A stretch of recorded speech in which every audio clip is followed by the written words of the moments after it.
Sir ಯಾವತ್ತು sir ಆಗಿದ್ದು incident ನಮ್ಗೆ ಹೆಂಗೆ ಗೊತ್ತಾಯ್ತು? ಸರ್ ನಾನು ಮನೇಲಿದ್ದೆ ಸರ್, ಆಮೇಲೆ ಎಲ್ಲ ಅದಾದಮೇಲೆ ನಾನು ಹೋಗಿದ್ದು ಸರ್. ಅದು ಆಗಿದ್ದು ಬಂದ್ಬಿಟ್ಟು 28 ಸರ್, 28 ಮಾರ್ನಿಂಗು. ಇದು ನಮ್ಮ ಮಾವರ ಕೆಲಸಕ್ಕೆ ಹೋಗೋ ಟೈಮಲ್ಲಿ ಅದು ಇದಾಗಿತ್ತು ಸರ್. ಆ ಟೈಮಲ್ಲಿ ಹಳೆ ಸಿಲಿಂಡ್ರ್ ಖಾಲಿ ಆಗಿತ್ತು ಅಂತ ಹೊಸ ಸಿಲಿಂಡರ್ ಹಾಕೋಕೆ ಹೋದಾಗೆ ಅದು ಲೀಕ್ ಆಗಿದೆ ಅಂತ ಹೇಳ್ಬಿಟ್ಟು ಆಮೇಲೆ ಆಚೆ ಬಿಸಾಕೋಷ್ಟರಲ್ಲಿ ಆಟೋಮೆಟಿಕ್ಕಾಗಿ ಫೈರ್ ಆಗಿ ಇದಾಗಿದ್ದು ಸರ್. ಎಲ್ಲನೂ ಟೋಟಲ್ 4 ಮೆಂಬರ್ಸು ಇದಾಗಿದೆ ಸರ್.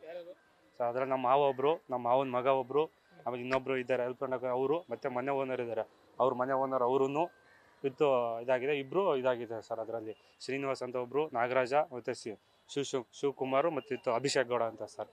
ಹಾಗೆ ಅದರಲ್ಲಿ ಡೆತ್ ಆಗಿರೋ ಶ್ರೀನಿವಾಸ ಒಂದು ನಾಗರಾಜ್ ಗೌಡ ಅಂತ ಸರ್, ಇಬ್ಬರೂ ಡೆತ್ ಆಗಿದ್ದಾರೆ. ನಾಗರಾಜ್ನವ್ರು ನಮ್ಮ ಮಾವ, ಶ್ರೀನಿವಾಸನವ್ರು ಬೇರೆ ಇವರು ಸರ್, ಪಕ್ಕದ ಮನೆಯವರು ಸರ್. ಅವರು ಡೆತ್ ಸೇವೆ ಮಾಡೋಕ್ಕೆ ಬಂದವರು ಅಂತಲೇ ಅವರು ಇದಾಗಿರೋದು ಸರ್, ಡೆತ್ ಆಗಿದೆ ಸರ್ ಅವ್ರದ್ದು ಇಬ್ಬರದ್ದು. ಇವಾಗ ಕಂಡೀಷನ್ ಸರ್ ಒಬ್ಬರು ಓಕೆ ಸರ್, ಇನ್ನು ಪೇಷಂಟ್ ಇನ್ನೂ ಚಿಕ್ಕ ಹುಡುಗ ಸರ್ ಅಭಿಷೇಕ್ ಅಂತ, ಅವ್ನು 18 ಇಯರ್ಸು, ಅವ್ನಿಗೆ ಇನ್ನೂ ಕಂಡೀಷನ್ ಕ್ರಿಟಿಕಲ್ ಅಂತ ಹೇಳ್ತಾ ಇದ್ದಾರೆ ಸರ್. ಇದು ಇನ್ನೂ ಫುಲ್ಲು ಇಲ್ಲ ಸರ್, ಅದು ಹಾಲಲ್ಲಿ ಇದಾಗಿದೆ ಸರ್, ಹಾಲಲ್ಲಿ ಪೂಜೆ ಮಾಡಿದ ಸರ್, ಅದರಿಂದ ಇದರಿಂದ ಲೀಕ್ ಆಗಿ ಅದು ಲೀಕ್ ಸಿಲಿಂಡ್ರು ಪಿನ್ ಇದಿಲ್ಲ ಅಂತ ಹೇಳ್ಬಿಟ್ಟು ಅದರಿಂದ ಇದು ಸರ್ ಆಗಿರೋದು. ಸರ್ ಅವ್ರು ಹಿಮಾಲಯದಲ್ಲಿ ಕಾಂಟ್ರಾಕ್ಟ್ಲಿ ಕೆಲಸ ಹೋಗೋರು ಸರ್ ಡೈಲಿ. ನಾಗರಾಜ್ ಅನ್ನೋರು ಸರ್. ಅಭಿಷೇಕ್ ಅನ್ನೋರು ಇನ್ನೂ ಎಜುಕೇಷನ್ ಮಾಡ್ತಾರೆ ಸರ್, ITI ಮಾಡ್ತಾ ಇದ್ದಾರೆ ಸರ್. ಬಸವನಗೌಡ ಅವರು ಇನ್ನೂ ಎಜುಕೇಷನ್ ಸರ್, ITI ಮಾಡ್ತಾ ಇದ್ದಾರೆ ಅವರು ಬಸವನಗೌಡ ಅಣ್ಣ ಸರ್. ಅಭಿಷೇಕ್ ಅನ್ನೋರು ತಮ್ಮ ಸರ್. ಸ್ವಂತ ಊರು ಬಳ್ಳಾರಿ ಸರ್, ಬಳ್ಳಾರಿ ಹತ್ರ ಸಿರುಗುಪ್ಪ ತಾಲೂಕು, ಉತ್ತನೂರು ಗ್ರಾಮ ಅಂತ ಸರ್. ಇಲ್ಲಿ ಓದ್ಕೊಂಡು ಸರ್ ಇಲ್ಲಿ ಬಂದು ಸುಮಾರು ವರ್ಷದಿಂದ ಇತ್ತು ಸರ್. ಆ ಮನೆಗೆ ಬಂದ್ಬಿಟ್ಟು ಒಂದು 2-3 ಇಯರ್ಸ್ ಆಗಿತ್ತು ಸರ್. ಆ ಮನೆಗೆ ಬಂದು ಫಸ್ಟ್ ಅಡಕೆ ಮಾಡಿದೆ, ಬೇರೆ ಮನೇಲಿ ಇತ್ತು ಸರ್. ಅಲ್ಲಿಂದ ಹ್ಞೂ ಸರ್, ಬಾಡಿಗೆ ಮನೆ ಸರ್. ಅವಾಗಿಂದ ನಮ್ಮ ಹೆಸರು ಬಸವರಾಜ್ ಅಂತ ಸರ್. ನಾವು ಅವ್ರ ಮಾವ ಆಗಬೇಕು ಸರ್. ಸರ್ ನಾಗರಾಜ್ ಅವರು ಎಷ್ಟು ಜನ ಇದ್ರು ಸರ್ ಮನೇಲಿ ಯಾವಾಗ ಇನ್ಸಿಡೆಂಟ್ ಆಯಿತು ಅಂತ? ಅವರು ಸರ್ 4 ಜನ ಅವ್ರ ಫ್ಯಾಮಿಲಿ, ಇಬ್ಬರು ಗಂಡ ಹೆಂಡತಿ, ಇಬ್ಬರು ಮಕ್ಕಳು, ಗಂಡು ಮಕ್ಕಳು. ಇನ್ಸಿಡೆಂಟ್ನ ಬೆಳಗ್ಗೆ 6:30ಗೆ ಇನ್ಸಿಡೆಂಟ್ ಆಯಿತು ಸರ್. ನಮಗೆ ಗೊತ್ತಿಲ್ಲ, ಅವರೇನೋ ಕೆಲ್ಸಕ್ಕೆ ಹೋಗ್ಬೇಕಂತ ಬೆಳಗ್ಗೆದ್ದು ಕೆಲ್ಸಕ್ಕೆ ಹೋಗ್ತಿದ್ದರು. ಹಿಂಗೆ ಇದು ಸಿಲಿಂಡ್ರೇನೋ ಮಗ ಒಬ್ಬ ಖಾಲಿ ಸಿಲಿಂಡ್ರ್ ಚೇಂಜ್ ಮಾಡಿ ಫುಲ್ ಸಿಲಿಂಡ್ರ್ ಹಾಕೋಕೆ ಹೋದಾಗ ಅದು ಸಿಲಿಂಡ್ರ್ ಓಪನ್ ಆಗಿ ಈ ಇನ್ಸಿಡೆಂಟ್ ನಡೆದಿರೋದು ಸರ್.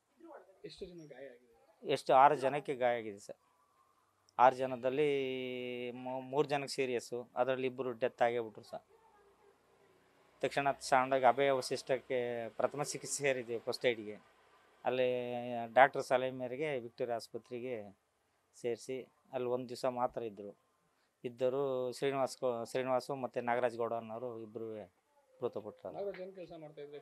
ಹಿಮಾಲಯದಲ್ಲಿ ಪ್ರೈವೇಟ್ ಕೆಲಸ ಮಾಡಿಸಿದ್ರು ಸರ್, ಏಜೆನ್ಸಿ ಒಳಗೆ. ನಮ್ಮ ಮನೇಲಿ ಇದ್ದಿದ್ದು 2 ವರ್ಷದಿಂದ ಬಾಡಿಗೆದ್ದು. ನಾವು ಶ್ರೀನಿವಾಸ ರತ್ತಿಗೆ ನಮಗೊಂದು 9 ಗಂಟೆಗೆ ಈ ಥರ ವಿಷಯ ತಿಳಿಯಿತು. ಅಲ್ಲಿಗೆ ಬಂದ್ವಿ ವಿಕ್ಟೋರಿಯಾ ಹಾಸ್ಪಿಟ್ಲಿಗೆ. ಆವಾಗ ಸ್ವಲ್ಪ ಮಾತಾಡ್ತಾಯಿದ್ರು.